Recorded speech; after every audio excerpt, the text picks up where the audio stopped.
الحمد لله وكفى والسلام على عباده الذين اصطفى اما بعد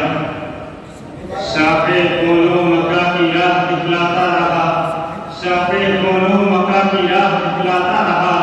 گمراہان شرک کو توحید سکھلاتا رہا پرچم اسلام ابر درخشاں کے روپ میں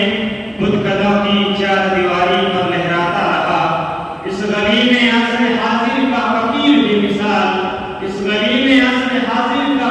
بے مثال سنت خیر الورا کی زمزمی گاتا رہا ملت اسلامیہ کے درخشندہ ستاروں آج میں آپ کے سامنے ایک عظیم ثبوت اور مسلمانوں کی ایک عظیم موسم کا ذکر خیر کرنا چاہتا ہوں جس کے فیوز سے ایک عالم نے استفادہ کیا اور کر رہا ہے جس کی بے باک زبان اور بے خوف قلم نے ہزاروں گمراہوں کو رائے ہدایت سے روشناس کرایا جس کی بے مثال قیادت میں ملت اسلامیہ ہندیہ نے دین و ایمان کی حفاظت کے لیے تن من دھن کی بازی لگا دی جن سے میری مراد حجت الاسلام حضرت مولانا قاسم نانوتوی رحمۃ اللہ علیہ ملت اسلامیہ کے دھڑکتے دلوں یہ وہی مجاہد جلیل ہیں کہ جنہوں نے باطل کو مٹانے اور اسلام کا پرچم لہرانے کے لیے تن من دھن کی بازی لگا دی حکومت برطانیہ نے ہندوستان پر غاصبانہ سکہ جمایا اسلام کو مٹا کر عیسائیت کی تبلیغ شروع کر دی گئی ظلم و ستم کے پہاڑ توڑے گئے کئی لاکھ مسلمانوں کو شہید کر دیا گیا جن کے گھروں میں ہاتھی جھومتے تھے در در کی بھیک مانگنے پر مجبور ہو گئے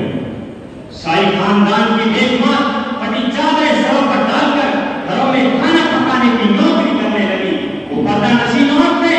جن کے دیدار سے چاند سورج ترستے تھے در در کی بھیک مانگنے پر مجبور ہو گئے ہر طرف تباہی و بربادی کا دور ہو رہا تھا خون پانی کی طرح بہہ رہا تھا گلی کوچوں میں نعشیں اس طرح پڑی تھی کہ درندے اور پرندے دن دہاڑے موتیں اور رسولتے تھے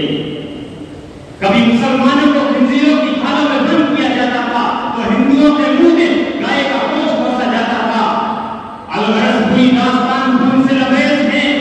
بلاخر عیسائیت کو مٹانے کے لیے دہلی میں ایک میٹنگ بلائی جاتی ہے وزارت اور بصیرت کا پیکر قاسم نانوتوی رحمۃ اللہ علیہ دور اندوز مشورے دیتا ہے جس میں عیسائیت کی ٹکر کے لیے ہندوستان میں فضا قائم ہو جاتی ہے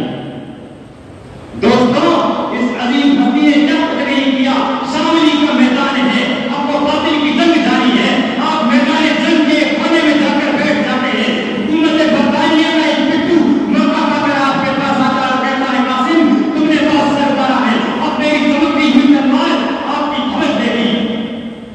بے ساختہ مرد مجاہد کی زبان سے یہ الفاظ نکلتے ہیں یار کیا بک رہا ہے اپنے پیچھے کی جو خبر دے اگر کا گھوڑا انگریز جو اس پر گھماتا ہے قاسم نانوتوی کی تلوار بجلی کی طرح چمکتی ہے اور اس کو زمین پر دبا دیتی ہے اسی جنگ میں مصروف کی کنکٹی پر گولی لگتی ہے حالت درگور ہو جاتی ہے کپڑے خون سے شراب ہو رہے مگر عزم و استقلال کا یہ پہاڑ اٹھ کر دیکھتا ہے کہ کہیں گولی کا نشان نظر نہیں آتا چنانچہ 1876 میں شاہجہاں پور کے قریب جانم پور گاؤں میں ایک میلہ خداس ناسی ہوتا ہے عوام کا جمع جمع ہوتا ہے پنڈت دیانند سرسوتی بھی حاضر ہوتا ہے مناظر اسلام مولانا قاسم نانوتوی رحمۃ اللہ علیہ کو حقانیت اسلام جتانے کا موقع ملتا ہے عقل کا یہ پتلا اپنا موضوع سخن عیسائیت کو بناتا ہے اور میدان جیت لاتا ہے سن 1800